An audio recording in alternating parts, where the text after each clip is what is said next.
can narcissists be in relationships and healthy relationships?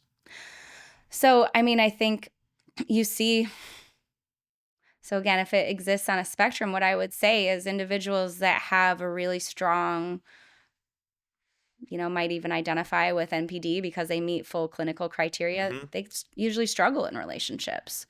Phil Phails for you. I'm hopeful. I think social workers, we tend to look at things through a lens of optimism, strength-based perspective. So we're trying to help an individual see that, your sense of self is not fully tied to this thing or this achievement or whatever it is. But the relationship parts can be really challenging because if they're not, again, if they have this narcissistic supply and they're no longer experiencing that validation from the individual that they're seeking it from, then you could see how that breaks down. Yeah. Yeah. And it might show up across a lot of different behavior patterns. Maybe it causes someone to go outside of the relationship and the partner or maybe it might cause the partner because they're fed up.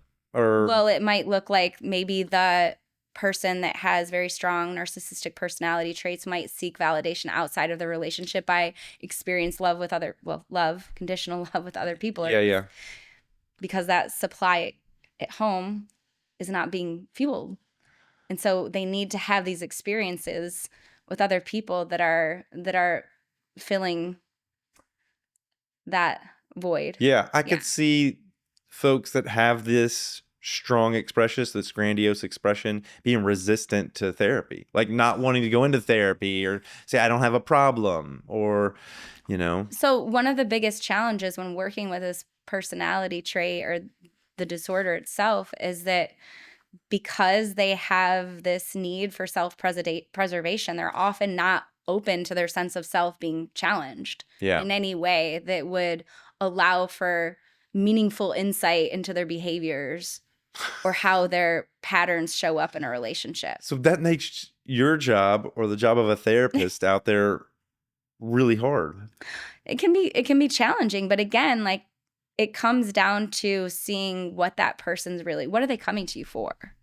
Okay. And that again, maybe something has broken down because this way of living, if you think about it, they're maladaptive coping skills or maladaptive behavior patterns that at some point, this is the thing, is that at some point these patterns worked for them. They worked for them. They worked for maybe when we talked about the narcissism character being in a binary with an empath, and maybe when that empath is depleted over many, many years and now has kind of had enough and now there's starting to be challenges or resentment. Right. That's, it worked, but it worked, right? Right. It really didn't work. It was just someone hadn't matured or someone hadn't really come to clarity about what was going on. Well, the experience of love, it's trying to help someone develop empathy is a very difficult thing, so to being able to cultivate that with someone who might have really strong characteristics of not being able to experience things through the lens of another person or really being able to resonate. Now through the lens of like self-compassion, and I think working with that piece of shame that is really coming from that place of woundedness, I think parts work is really good for this, like internal family assistance. Yeah, because you're able to see like, okay, what's the behavior that we're working with that might look like a narcissistic personality trait. It might look like some protector, sort of extreme behavior or extreme need for, like impulsivity, but maybe it even leans towards the lens of like antisocial behavior where someone is willing to engage in corruption through that need for power, right? But then that breaks down, and now who are they at the core? Because that sense of self is so tied to being in this place of dominance. And then, but you see that, and it's like, how often are those people coming into therapy? Are they able to see that, okay, this behavior or way of exploiting individuals is not a healthy way of being. And Yeah. at the core, are they truly happy? Are they able to experience love? That requires intuition. That requires having some awareness into the impact of your behavior internally. Yes. If they're always in their head, they would just dodge, divorce, get a new partner, and say, I'm good, instead of thinking like, what is happiness? How's my nervous system through all of this? Am I supporting my mind, body, and spirit?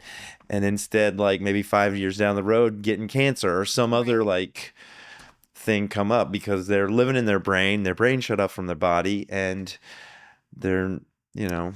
I mean, what I would say is that it's difficult when someone meets full criteria for that, but that doesn't mean that they're not capable. I believe everybody is capable of change. Yeah. It's if you can help them develop enough insight to and the capacity for experiencing love in a real, genuine way. And I think often this is why the therapeutic relationship is so important, because they may not have had an experience of real love. But if you have someone in your chair that's willing to talk to you about all these behaviors that they're engaging in that are not really serving them, Helpful. Yeah.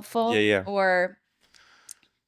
but they might not have shared that with anybody else. Yeah. But they come into your chair and they're willing to divulge things that they've That's step never shared one. with anyone, right? And then they get to experience this Non-judgmental relationship, and stance. it is like love is an action, right? So when you're holding space for someone in a clinical setting, it's like you're actually showing them love. You know, you're listening, you're trying to understand, like, okay, tell me what was your, like, I want to hear, like, how was love shown to you in childhood?